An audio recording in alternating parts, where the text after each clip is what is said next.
Welcome to All About Breastfeeding, the place where the girls hang out. I am your host, Lori Jill Isenstadt, IBCLC, and I help moms with breastfeeding. I'm so glad that you're here for Breastfeeding Bites, the place where we give you small bits of good information that you take in a little at a time. So in my daily work as an IBCLC, I meet with moms on a regular basis and I hear some of the most amazing pieces of advice that they get from physicians, from nurses, from midwives, from OBs, from friends, grandparents, the neighbor. And it just amazes me at how much poor information is given to moms. When they ask me a question, I often say, well, there's a little bit of nugget of truth in what you were told, but not totally, and it's not helpful for you and your baby's situation, but there's a little part in there that's truthful. So for instance, this one mom that I saw about a couple of weeks ago, I just wanted to share with you her experience because I hear it so often, and it really makes breastfeeding very difficult for moms in the very early days. So it's the same bit of advice that moms get, and I am on a mission to help make things different for you so you don't succumb to such poor information. So I always like to protect the privacy of moms, so it's a different name, it's a different baby, a different sex, a different date her baby was born. A lot of things are going to be different, but the basics of the scenario is the same. So mom gives birth in the hospital, and she has a full-term healthy baby who for one reason or another says just will not breastfeed. She's received help in the hospital from nurses and from lactation consultants, and they just have not been able to get her baby to breastfeed. So the mom talks to a girlfriend who tells her that she should start pumping, and the mom asks for a pump to one of the nurses who tell her that she does not want her to pump. She wants her to save the milk in her breast for her baby, because at one point or another her baby will begin breastfeeding. So mom doesn't ask anybody else in the hospital. She's there for 2 full days and nights.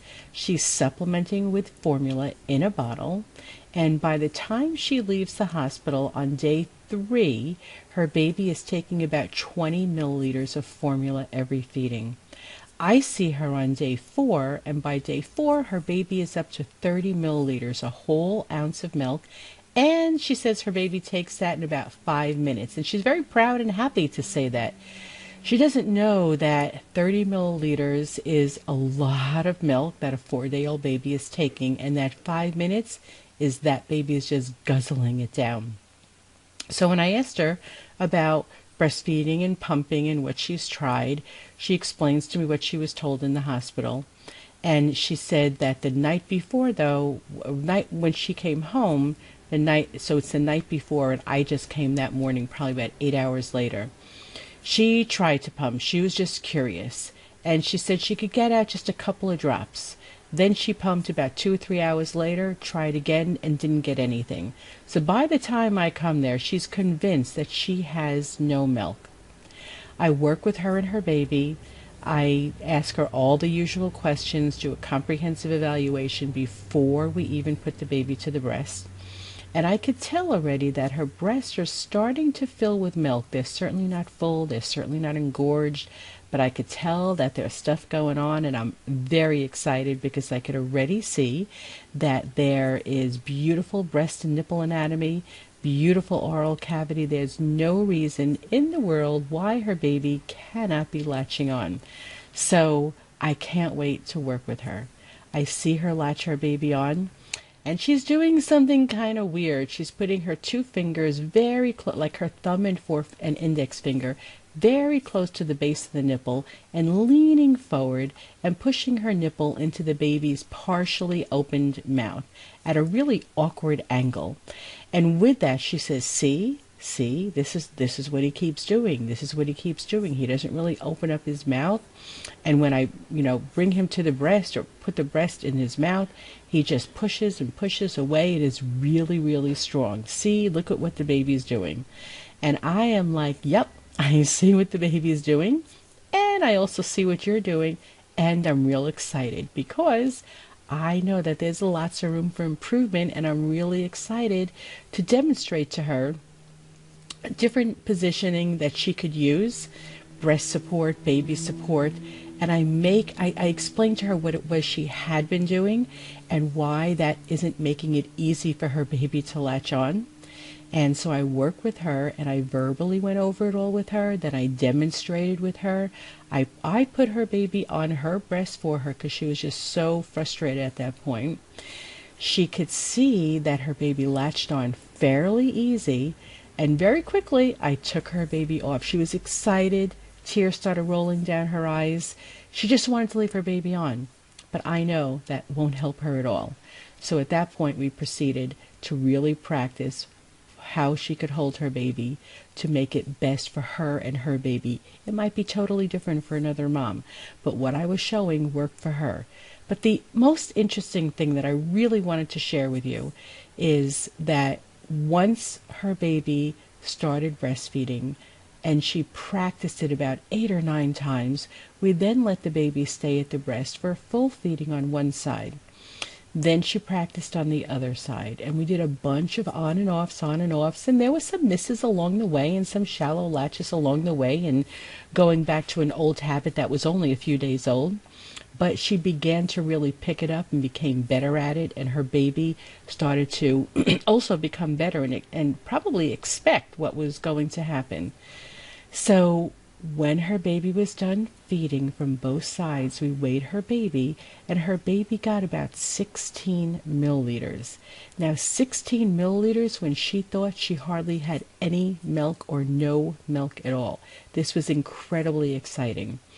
So when I talked to her a little bit more about it, she explained major frustration. She said, "Listen, Lori, I am on a postpartum unit of a big city hospital, and I'm being told to not pump, to not remove the milk because it should stay there for the baby when the baby latches on. And from what you're telling me, that this puts someone at risk for either getting really engorged for not removing the milk, or for the body to not get a strong message that it needs to increase the supply there." So she was very, very frustrated with the information that she got. She asked me, what can you do? Can you go talk to those nurses? Do you know that lactation consultant who works at the hospital? That's not a road that I'm going to go down. What I do is this, the show, the All About Breastfeeding show. The other thing I do is, I don't really know what's going on with the hospital, frankly, and I don't know the lactation consultant who is working there.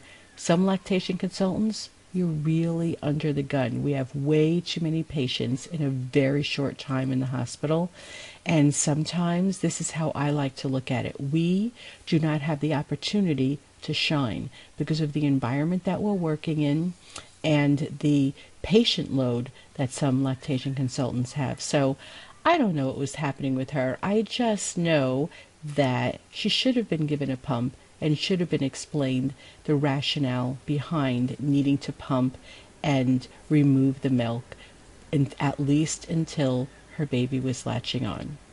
What I told the mom is the way that I get it out is by doing this show, and I often say that for her, each one teach one. Now, she's learned a few things, and she will make sure that her pregnant friends know that if for some reason her baby cannot or will not, or she has a problem breastfeeding, she definitely wants to remove the milk as frequently as her baby is being supplemented milk from a bottle or another device. And that's what I want you to know.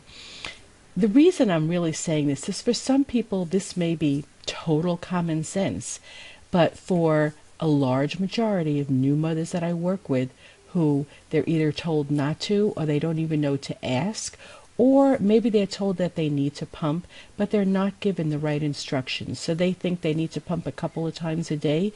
Nobody's really told them to pump both sides, to keep on a regular routine, to pump around the same time your baby's getting a bottle, at least and until your baby is breastfeeding on a regular basis.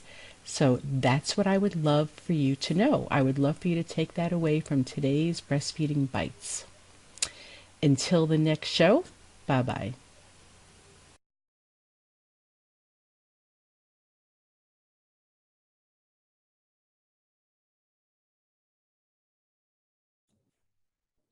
This is Laura Jill Isenstadt saying thank you for watching today's show. And if you like the show and want to make sure you don't miss another one, just press that subscribe button below. And also, anybody who knows me knows that my mantra is don't let All About Breastfeeding be your best kept secret. Please like the button below and share this show with every pregnant and new mother that you know that may be interested in anything related to breastfeeding. You can also go to allaboutbreastfeeding.biz, and there you will find lots more information about myself, the services that I provide, and you will also get the whole library, all free, of all the shows, the 120 guests that I've interviewed about all subjects related to breastfeeding. That's at allaboutbreastfeeding.biz. And the last thing is my gift to you. If you go to allaboutbreastfeeding.biz/7 secrets, you will get my handout on the 7 secrets to breast pumping. See you on the next show.